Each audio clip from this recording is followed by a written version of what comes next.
So, in this part, I'm going to share a story that I don't really want to retell, but that is important. That's going to come up later. And it's also one that I have picked out of the rabbit hole that is your freshman year of college. Of course, I'm going to tell more, but um, it's going to concern two things that I struggled with early on in college that most, anyway, so that's my alcoholism and my sexuality. So I think I've already mentioned, if I haven't, that college was really the first time that I explored my sexuality in any way. And a lot of that had to do that I was 18 for all of like a month in San Francisco, and that time was used focusing on what I was going to do once I got to college, right? So, anyway, um, my entire life, everyone's always thought I was gay. And it was very frustrating and at first because now I really don't care what people think about me. But at first, it was particularly frustrating because I liked girls a lot, and nothing was more hurtful than when like a girl that I liked immediately friend zoned me because she thought I was gay. And again, this is going to take a very interesting turn much later on in the series, not this story that I'm telling. But one memory that I have, and it's not the main story that I'm getting to, but we were out drinking freshman year during freshman summer program, and I remember that I like let slip that I was bi. And then later on, I found out that one of the girls that I told ran back to the dorms to tell the girl that I had a crush on at the time. And I don't know, it just became like a running joke. And anyway, obviously something at the forefront of my mind, something that I was have always talking about this time in the story and in my life, have always had like a chip on my shoulder about, because I keep getting shit about it. I know everybody thinks I'm gay, but I'm not. And again, I really wish people would fucking stop thinking that and asking me. Like, that's the worst thing you can do is fucking ask me. It ain't none of your fucking business. Again, right? 18 years old. So I just remember one night, a close friend of mine that I had made,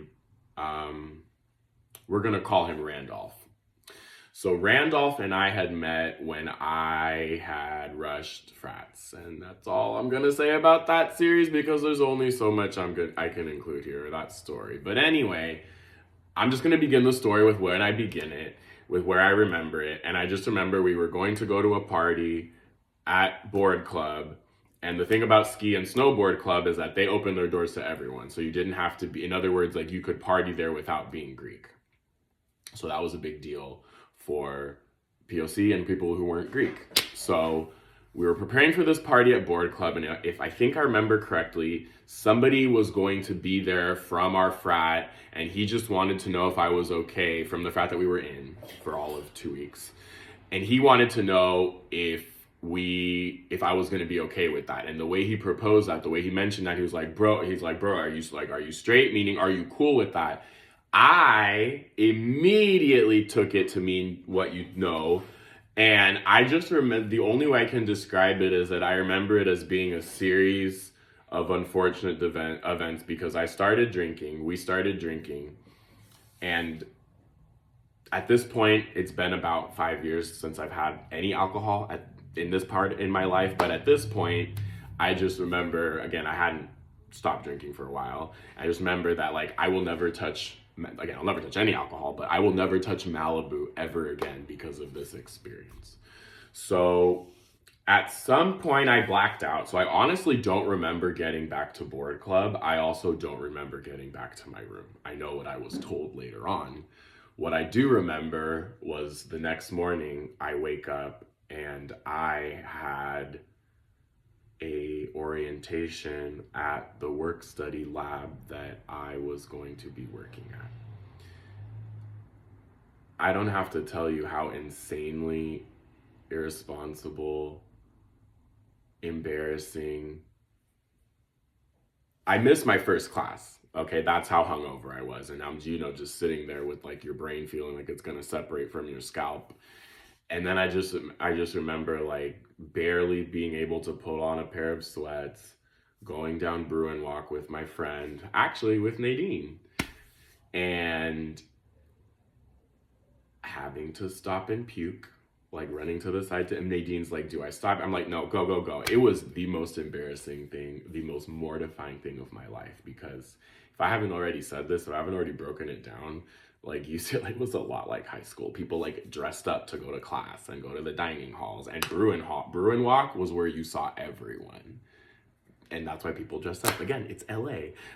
I found, again, if I know I keep saying this, but I haven't already said this, like when people say like, oh, it doesn't matter the city. Yes, bitch, it does matter. The city is the school. The school is the city. You are going to be living there, and please, you do have to bear in mind that the culture of that city is going to permeate into whatever school you go to. Back to the story. I show up, I have to barf in the middle of the orientation. It's so embarrassing, and she's like, tells me to go home. She knows I'm hungover, the grad student, the TA that's like kind of teaching me. And she mentioned that she was going to bring it up to my supervisor, my manager.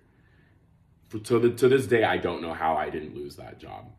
Because in my head, I remember thinking to myself, like, oh my God, bitch, you're gonna, I mean, again, but the thing is, you had every right to, dude. Come on, I showed up hungover, like the most unprofessional shit in my life. That's a job I actually maintained throughout my entire time at UCLA, working at Terasaki Life Sciences building. I'll get to that later.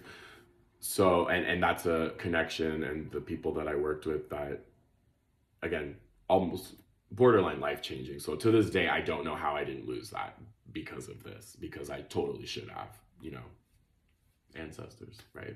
Watching out for me. But I later on was told that my friend, I don't believe I've assigned her a pseudonym yet. We're gonna call her Hannah. And Hannah comes up in the story because me and Hannah lived together later. Hannah and her twin sister, that I'm not gonna give a name to yet because I'll do that when I have to. But I was told that my friend Hannah walked me from board club to my dorm. And I guess somebody saw us walking back and assumed that we were going back to hook up. But Hannah told me later on that it was very obvious how fucked up I was, and that like I had to get, like, somebody had to get me home. Like it was not that was not gonna happen. And oh, did I mention that like I woke up and like I had peed myself? Like I don't even think that I had time to shower before I went to the lab orientation. I want to say this was rock bottom, but like this just paints the picture, and I'm kind of just glad I got it out, and just it's out there, it's done, recorded, because even remembering that back, and I've come so far from that. But anyway, freshman year, fall quarter, we're still in fall quarter, haven't gotten to winter yet. And I was very, very, very unsure, very hypersensitive to and of my sexuality. And unfortunately, I did have an alcohol problem that would follow me for a few years. And I'll tell you about someone very special whose name I'm not going to change, and you'll see why that is in the next episode.